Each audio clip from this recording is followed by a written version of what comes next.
You and your child are not cute at all. Get out of this house right now. Huh? This house is... I stopped mid-sentence. Understood.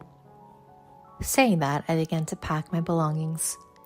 My husband looked flustered as he watched me. Hey, you don't have to leave just like that. But your dear mother-in-law told me to leave. I have to obey her, don't I? Matt, don't bother with that woman. Come over here and let's eat cake. My mother-in-law had a triumphant look on her face. I decided in my heart to break her nose and take my daughter back to my parents' house. My name is Jennifer, a 34-year-old office worker. I married a man named Matthew 2 years ago. We met through a trendy dating app and became a couple after a year of dating. My husband is a little unreliable, but he is a very kind and attentive man. When we were dating, he would research restaurants I wanted to try and plan our dates in advance. After we got married, he would wash the dishes when I was tired or buy me my favorite dessert. About a year after we got married, we had a cute daughter, and my husband actively took care of her. I thought I had found a really good husband. But of course, nobody is perfect in every way. My husband has several flaws. The most problematic of them is that he's a mama's boy. At first, I felt my husband might be a mama's boy because of his taste in cooking. How is it? Delicious? It's pretty good, but my mom's was a bit richer, I think. Huh? Your mother? I wondered why my mother-in-law's name suddenly came up, but as I listened to him, it seemed that he thought his mother's taste was the best and wanted me to get as close to that taste as possible. Overall, my mother-in-law's cooking seemed to be on the richer side, so for now, I decided to make the dishes richer as my husband requested, even when we went on trips. What should I buy for my mom as a souvenir? He would say. Although his father was also around, I thought it would be more normal to say, what should we buy for our parents? But my husband always started with, for my mom. I think it's good to take care of one's mother and that there are quite a few mama boys out there. But I would later find out that my husband's attachment to his mother went beyond the normal range. I think we should live with my mom. Wait, what? Why all of a sudden? It seems like my mom and dad are getting divorced. What? Really? Apparently, it's because of my dad's infidelity. Oh no. My father-in-law seems so kind, but I guess you can't judge a book by its cover. It's so sad to leave my mom alone, and if we live together, she can help take care of our daughter. That might be true. I'm on parental leave now, but if my mother-in-law supports us, I might be able to return to work sooner. But I was a little worried. Does my mother-in-law like me? Can we get along well if we live together? I talked to my husband about my honest feelings. Then my husband said, "Don't worry, it'll be fine. My mom was praising you, Jennifer." My mother-in-law had praised me. I was happy to hear that and thought we might be able to get along well living together. However, I quickly realized that my thinking was naive. My mother-in-law moved into the apartment we lived in and suddenly started treating me rudely. I can't believe you get to live in such a nice apartment. It's annoying. Huh? Don't you ever forget that you have this life thanks to my son? I didn't understand why she was yelling at me. Well, but Matthew is working hard and helping out with chores, so I guess I'm grateful. Since my mother-in-law's claim wasn't entirely wrong, I quietly replied, "Yes, I'll keep that in mind." At least you're obedient. That's good. from then on, my mother-in-law would yell at me whenever something bothered her. You're supposed to put sauce on fried eggs. Why is there soy sauce? The bath temperature is so lukewarm. Set it hotter, please. Why isn't there any ice cream after a bath? Make sure to replenish it. No, do it all yourself. Besides, the reasons for getting angry are too trivial. Despite being home all day, my mother-in-law barely does any housework. I had hoped that she'd be more cooperative in taking care of our 1-year-old daughter, but she only does it when she feels like it and quickly loses interest. And after living together, I found out that my mother-in-law's overprotectiveness toward her son was even worse than Matthew's attachment to his mother. Matthew, how was work today? It was really tough. My boss was a bit on edge because we were so busy, so I had to be careful. Oh my, that's unforgivable. Should I protest against the company for allowing power harassment? Really? Over that? It's okay, Mom. We have to have a big heart and forgive. Oh, what a kind child you are, just like an angel. No, calling a man in his 30s an angel? Haha, thanks, Mom, but if I can't stand it anymore, I'll count on your help. Of course. No, that's too pitiful for the boss. To be protested for power harassment based on Matthew's mood?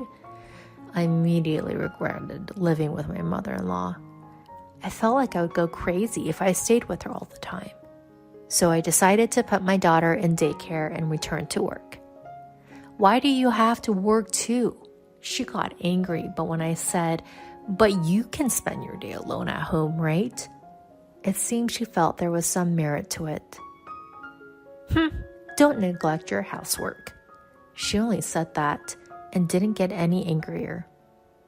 Good grief, she's such a troublesome person. I never know what will set her off. After that, my stress was somewhat reduced as I started working and spent less time with my mother-in-law.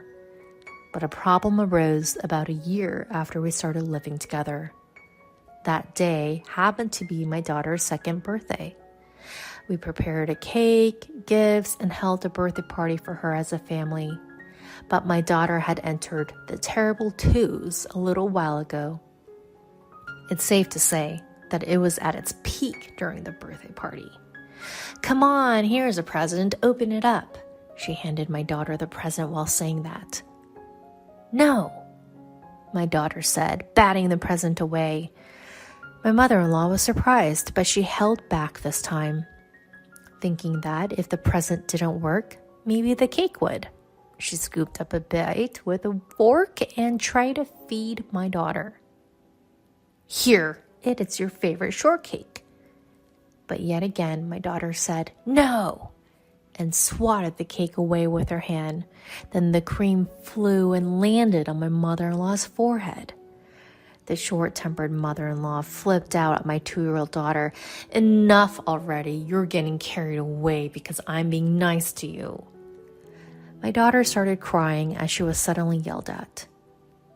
What are you doing? She's scared. I quickly hugged my daughter and protected her. Shut up, what an unlovable grandchild. Well, then you're an immature grandmother. What did you say? Normally, a grown-up wouldn't say such words to a 2-year-old. Shut up, you're such a cheeky daughter-in-law. Can't you fix that attitude of yours? As we argued, my husband joined in. Cut it out, don't insult my mom. Huh? You're siding with your mother in this situation? You should be protecting your daughter. We can have more kids, but I only have one mom in this world. You're the worst. What a trashy thing to say, as if it's a wise quote. Hey, don't talk bad about Matthew. Neither you nor my grandchild are cute. Get out of this house. Huh? This house is... I stopped myself from finishing that sentence. Understood. I started packing my things. My husband watched, flustered. Hey, you don't have to leave. But your precious mother told me to leave. I must obey, right? Matthew, don't bother with that woman. Come here and just eat cake with me. My mother-in-law had a smug look on her face. I vowed to break her nose, took my daughter, and went back to my parents' house. I ignored the several calls from my husband. I made preparations and sent him the divorce papers. He seemed to have filled them out as he sent them back. I submitted them to the city office right away. Then I called my ex-husband. I submitted the divorce papers, so thank you for filling them out. Yeah, so it's okay for me and my mom to keep living in this house, right? You guys left on your own. Sure, as long as you pay the rent. Ha! Of course, this is the apartment you rented, so when you left last time, I was worried. But if I think about it calmly, all I need to do is change the lease to my name, right? Thanks for providing a comfortable place for me and my mom. I'm glad it worked out. By the way, how much is the rent? Well, let's make it about 150,000 yen, shall we? What? What are you talking about? Tell me the actual rent. Don't mess around. I'm not joking. That's because I'm the owner of the place. What? We talked about it when we got married, remember? I made quite a bit of money in stocks a long time ago and bought that apartment. You must have assumed it was a rental on your own. Matthew falls silent, seemingly at a loss for words. If you can't afford the 150,000 yen rent, I'll just sell the place. That apartment will sell quickly. Wait. If you do that, where will my mom and I live? I don't care. You better leave quickly, or I'll report you to the management company. With that, she hangs up the phone, blocks her ex-husband's number, and later demands child support payments through a lawyer. According to the lawyer, her ex-husband looked gaunt and worn out. It must be tough for him, both mentally and financially, to have to pay child support, while also supporting his mother. Apparently, his mother accompanied him to the negotiations, and they spent the entire time blaming each other. It's your fault. Even the close relationship between mother and son, which had seemed so disgusting, crumbled in an instant when they lost their wealth and comfortable lifestyle. Perhaps their bond was superficial all along. In any case, it's not her problem anymore. On the other hand, Jennifer sold the apartment for a surprisingly high price, saved all the money for her daughter's upbringing, and now works hard while living with her parents. She wants to find love again someday, but for now, her top priority is to earn as much money as possible for her beloved daughter. She also vows to learn from her former mother-in-law's example and not become overly intrusive in her daughter's life. Thank you for watching until the end. If you liked it, please subscribe to the channel. See you in the next video.